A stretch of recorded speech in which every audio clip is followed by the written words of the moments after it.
Okay, we're back on. We were talking about your days writing for live television, and I wanted to ask you, in general, where did the ideas come from for these Now, they productions? came from anything, that you felt was important. I'll tell you, it was a very exciting, dangerous game, I'll tell you, because you never knew what was going to happen. For instance, Claude Rains, that wonderful actor, did the Tracy role in the Playhouse 90 thing. He was so overcome with what the thing was about because it was the first time that anybody said, well, the average German really had something to do with what was happening. And a large part of my life has been trying to decide, could it have happened elsewhere? But a funny thing happened. Maximilian Schell, a great actor who won an Academy Award for the film, you never knew when somebody was going to make a mistake. And in his role, he was playing a defense counsel for one of the Nazi judges. And his only answer after they saw the concentration camp films was to say, well, it wasn't only Hitler, it was the Vatican, it was American industrialists. And he said, the original line was, he said, can you imagine that leader, Winston Churchill, who said in 1933, if ever we were in trouble, I would pray for a leader like Adolf Hitler. And instead of it, what he said was, in 1938, which was a terrible mistake. And he's brooding about it today. But nobody picked up on it, so it was all right. But it was exciting. Actors would go from set to set, Writers could be heard. But God help them if they expected to see on the screen what they wrote. It was very exciting, very dangerous. Maybe not artistic, but it's like watching a traffic accident, Now, were you present at any of these shows? Yes, I was present at All of a Child is Waiting, All of Nuremberg, and working with George Roy Hill was the first and last time I never had any notes for the director. Now, how were writers treated during the live television days? Mostly badly, you know, unless you really fought for things, but you really had to fight. What's an example of that? Beg pardon? What's an example of that for you? I'm sorry. I didn't. Is there an example where you had to fight for something during the live TV days? Oh yeah, there were a couple of things, and I really felt I got into arguments. Like, for instance, on the thing about John Garfield, I knew that Eddie Albert, who's a very talented actor, was going too far. He was over the top, and it would make it seem like melodrama. And we had a very tough director, and I kept telling him this. And I, would have liked to go on and stop the show, but they didn't allow me to. And it's difficult, but it's difficult for a writer anytime.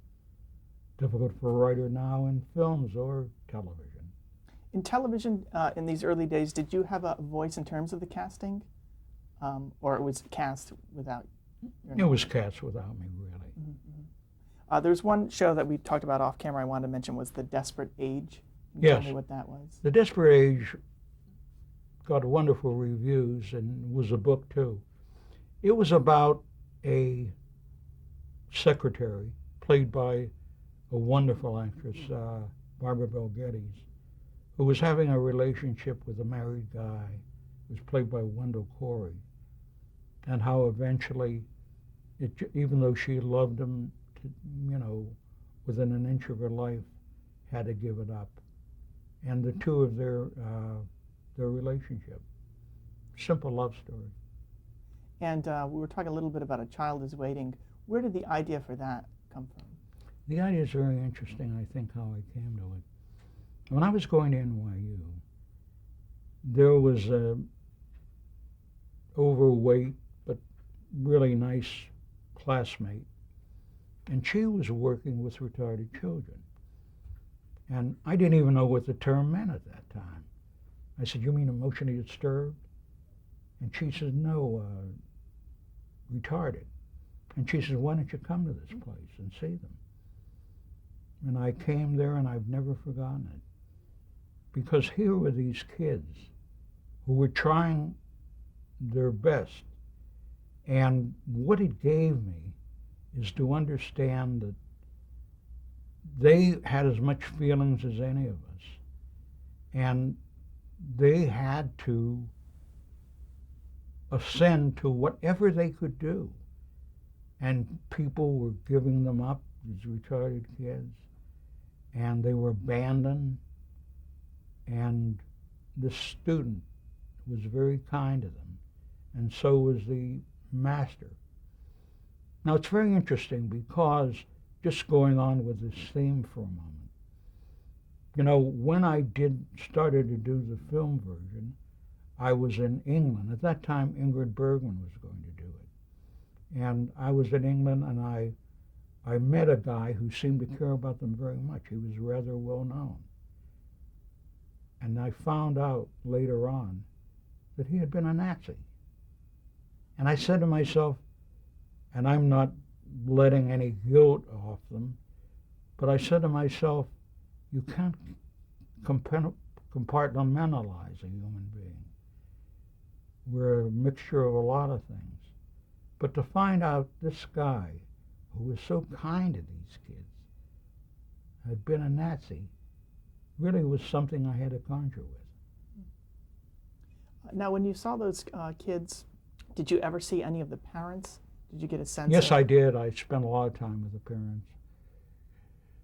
There was a prominent actress who had a son there, and she spoke to me with anguish how much she had wanted to keep him, but her husband, who was a director, didn't want to keep him. And the relationships with their parents is a symphony itself. Sometime I'd like to go back to it. And it was fascinating to me. You know, eventually I was invited to the White House.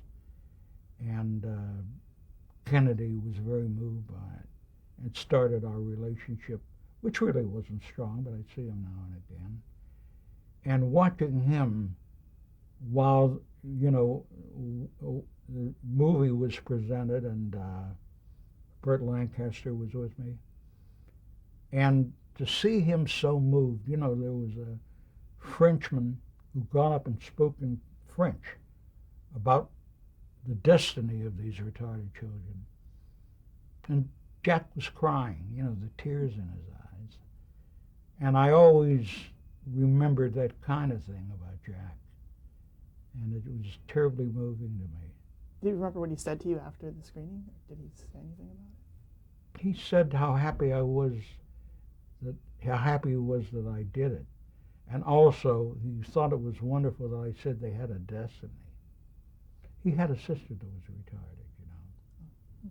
So it meant a lot to him. Do you want to take a sip? Yeah. It's fine.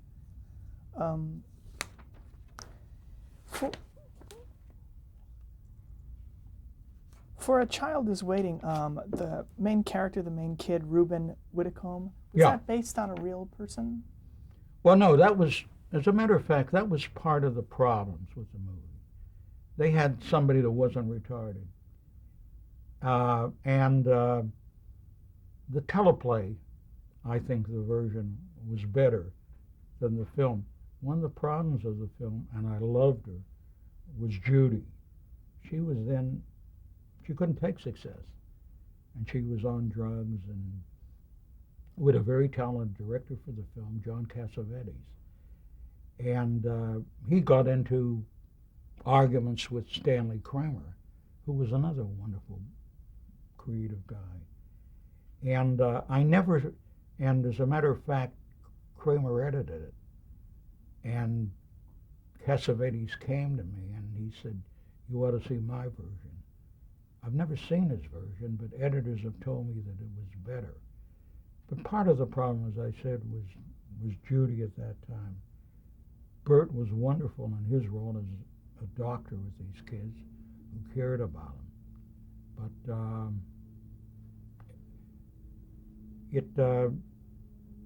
it didn't fulfill what it could have fulfilled. How do you think that? Do you think it was her performance suffered? Her performance, I thought, as a matter of fact, she got rather good reviews. I didn't like her performance at all. She was very upset about things, and she was very upset with working with a new director who Cassavetes was at that time. And I kept telling her he's one of the most talented guys around. But she said, yes, fuck him, you know. Now, for the movie, there were retarded children in the movie, unlike Yes, the there TV were. show. And the problem was they had not a very good kid doing the central role. If we were doing it today, as we should have done then, we should have used a real retarded kid. Was it a fight even to get the ones you did have on the show? Yeah, it was wonderful to have them. They enjoyed it so much. And they almost stole the picture. They were wonderful. Were you there on the set for the Yes, movie? yes. I was there all the time. Do you have a vivid memory from the shoot? A very vivid memory of it. What's an example of something you remember from the actual shooting? Well, I remember how deeply, I think Bert had somebody in his family that was retarded too, and how deeply Bert felt about it. And I remember later on when Bert came with me to Washington, that we would talk with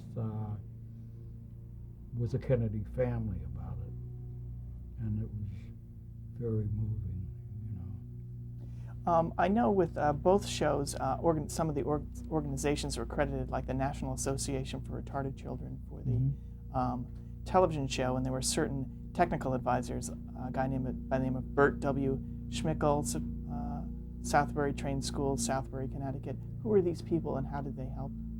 Well, they helped in certain technical advice, and some of it we shot at a hospital for retarded children. So they helped, but not materially, really. You know, I'll never forget, speaking of retarded children, I'll never forget in London that there was a little Cockney boy, and he said he liked to call himself Hercules. I say, why Hercules? He's strong like me. I'd like to mention one other live TV show before Judgment at Nuremberg. It was a U.S. Steel Hour called Give Me My Son. What do you recall about Yeah, that was a thing I did with the Theater Guild. What it was about was a guy goes to Vietnam, played by a wonderful actor, Richard Kiley, and he comes back, and his wife has died, and his child has been given for adoption because they thought he was dead. And he tries to get his child back desperately, but he sees that he really would prefer to stay to the family that adopted him. So that was about. Rather good show. Now let's talk about Judgment at Nuremberg. How did the idea okay, we're back on. I wanted to ask you how you came about coming up with the idea for Judgment at Nuremberg. Well, I think it was very interesting because at the time I was doing a film for Anthony Quinn. I was out here, and it was about a stuntman. It was from a rather good book, but I wasn't fascinated by it, and I went back to New York to see a couple of plays, and there was a party, and at that party was a man named Abe Pomerantz. Abe Pomerantz was a lawyer who had been to the Nuremberg trials. He left because no longer, since the big trials, could they get decent judges to sit in on the trial. And what had happened was the Cold War was heating up. And therefore, you can look at a map and see how important it was that we kept Germany as an ally. So all of a sudden it became very unpopular. And that's why he left. And that intrigued me. And so I asked him, who could I talk to about this? And he said, Tilford Taylor. Now that Tilford Taylor was a very popular Democratic figure at that time. And I dare say if he didn't continue, uh, if he didn't continue caring so much about the Nuremberg trials and staying in Nuremberg despite everything, he might have wound up being president of the United States. He had that much charisma. He was a handsome, literate guy. And he insisted on staying because he insisted that that work means something.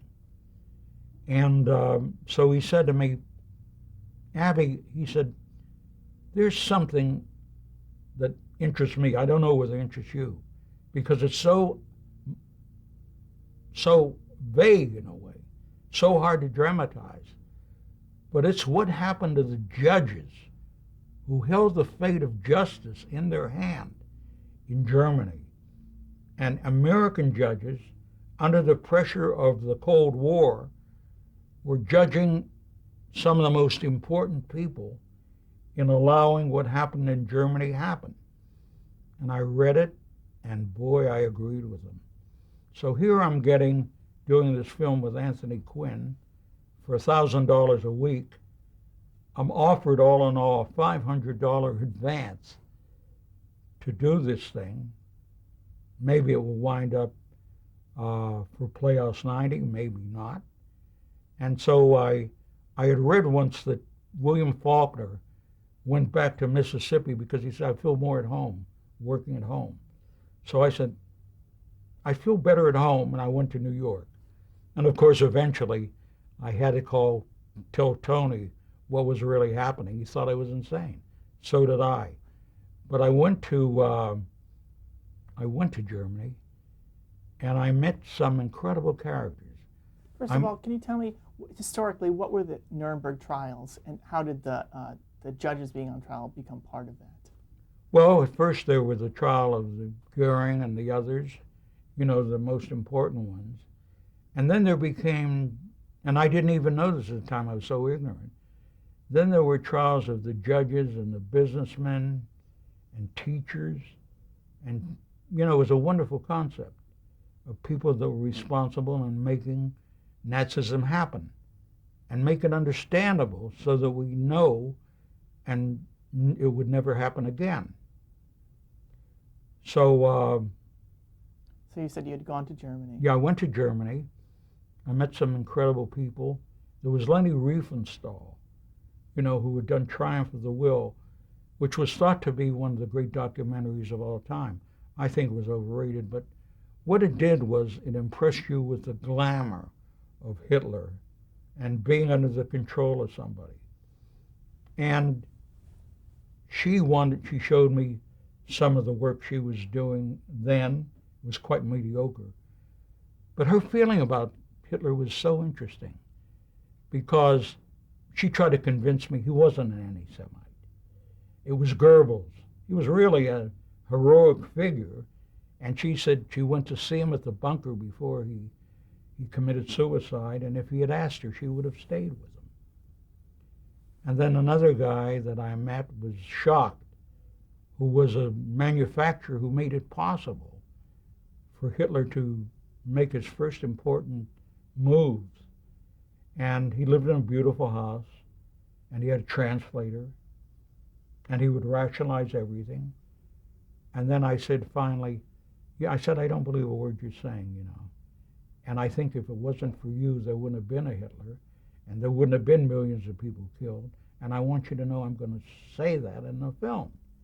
I started to go, and he says in perfect English, be careful when you're in Germany that you don't have an accident. So I said, if I have an accident, you'll have an accident. Then I went outside feeling very brave. And there was a shadow, and I jumped a mile. I said, boy, you're brave, So then I met an extraordinary woman who Marlene Dietrich played in the film. She was a widow of a general, and she was writing her memoirs. She said she couldn't finish them, and the reason she couldn't finish them is she couldn't face the truth that he was really part of the Nazi injustices. And first she tried to get him acquitted. He was found guilty. Then she tried like hell to get him a soldier's death, which would have been at a firing squad. But she said he was hung like the rest. And she said for a while I hated every American I had ever met, because she used to go with her husband to America, and they loved Americans. And she says, but then I said to myself, we have to forget.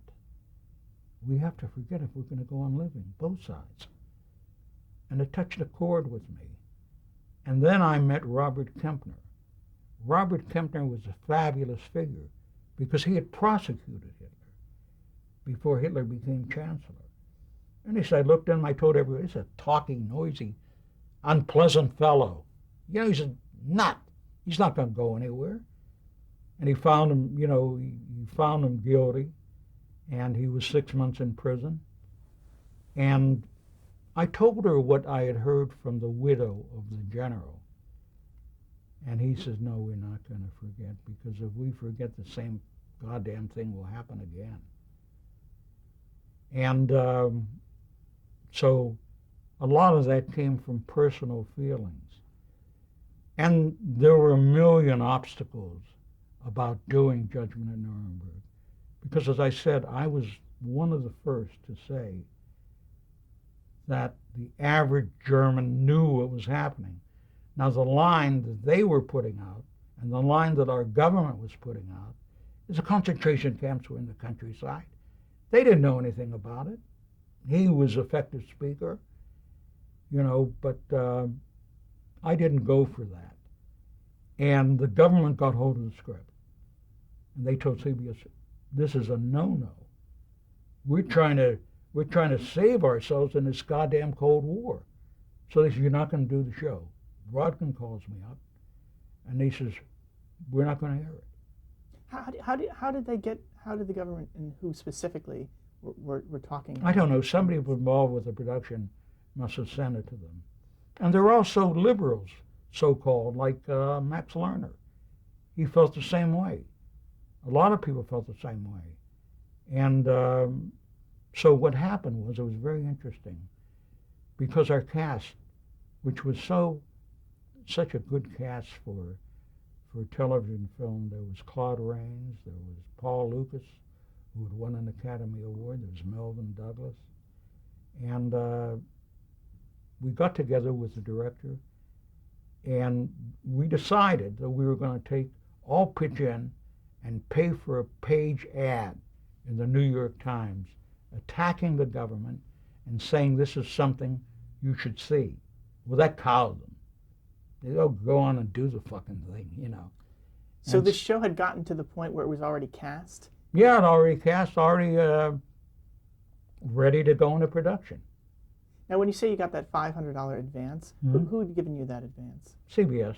Was it so? It was intended as a Playhouse 90? Yes, intended, you know, as a Playhouse. So you'd written it for the 90-minute format? Well, I hadn't really, but it turned out that way. Mm-hmm. And that Marlene Dietrich character you had mentioned, she is not in that character. She's not in the teleplay. Why did you add her? Well, I'll tell you, we were thinking that it would be good to have some emotional attachment. Now, at first I wrote it so that Tracy had a daughter, and that daughter fell in love with the Widmore character. And at that time, we had every chance of getting Newman and his wife to do it, because Newman was interested in the subject matter. And then it wasn't going well. And I met again the widow, and I said to myself, boy, wouldn't it be interesting if Tracy had an affair with Dietrich or something? And I came back and talked with Kramer, and he said, yeah, that would be nice. And so that's how it happened. So you had met that woman before you had done the teleplay even? Yes, I had met her, but just briefly. Mm-hmm. But I really got to know her when I went back. So there was another trip in between the... That's right. So did you do that just intending to do further research? What prompted your trip? Well, yes, I did, because here we had gathered together the greatest motion picture cast of all time. You had Tracy, Garland, Dietrich, Clift, Widmark, Lancaster, and Chell. So, I said, boy, this better be good. So let's talk a little bit about the cast. Could you tell me what your opinion was on Claude Rains' performance and compare him to Tracy's? Claude Rains gave a wonderful performance, really. It was as good in its way as Tracy's was. It was something else. It was, he brought the feeling of a very ordinary man in that situation. There's nothing ordinary about Spence, And so that was the difference. Both of them were absolutely magnificent. Why was the character the small-time judge? Well, it was because I was always affected, too, by Earl Warren, who I knew, and Justice Douglas, who both first started out as somewhat reactionary and then grew in their characters. I mean, what was dramatic about it, he was a little guy, and everybody was saying, we got to get along with the Germans. And he was little guy, who had no power at all, who they took because they couldn't get anybody else. And he said, no, what they did was wrong, and if we don't say something about it, then we're doomed forever. And him rising to that stature, that's why he was a little guy. And incidentally, while not a great deal of the real character was used, he was a little guy from Florida. So that's why. What was the name of that person that's based on? It was a Judge Hoffman. And what about the Ernst Janning character? Who is that based on, if anyone? I'm sorry? The Ernst Janning character, who is he based on? He's based on a character that was I've embroidered it somewhat. There was a character named Ernst Janning who was thought of as a very liberal person. He had written books, and yet he went along. There are very few heroes in our world. And you come to a particular point, and they weaken. Look at what we've seen of Colin Powell. We thought of him as something else. But yet even today he's gone along and completely whitewashes what's happening in Iraq and other people. And even though I admire him, for McCain to go along with him. So the heroes that I've found in my life are very few. Martin Luther King was one of the greatest Americans. I'm so proud to have known him, let alone to do a film about him. There's a man named Governor Ryan in Chicago who closed down every death row and is paying for it because he alienated a lot of people who felt he never should have done it, including supporters of Mr. Bush, who actually saw executed over 100 people and said he knew that they were guilty, and yet what would he do to find out?